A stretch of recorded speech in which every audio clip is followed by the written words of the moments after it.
Sen neden kederlenirsin? Bir evladın olmamışsa sebebi benim. Gurur duyacağım bir varisin yoksa hatunun veremediği içindir.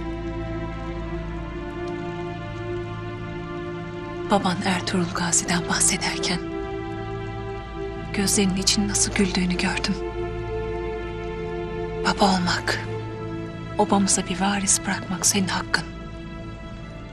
Hatta vazifendir.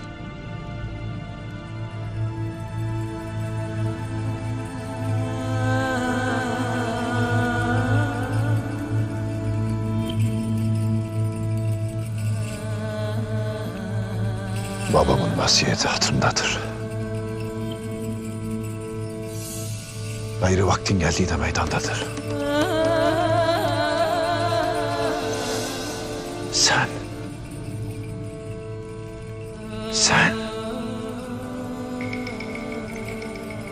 Sen yanan o yüreğini öyle düşünüp daha fazla yakmayasın balam. Yakmayasın. Her şey olacağına varacak. En doğru kararı vereceğini bilirim. Balayı en az üzecek hatun kim olur diye düşünürsün belli ki. O sebepten geciktirirsin bu kararı. Onu da bilirim.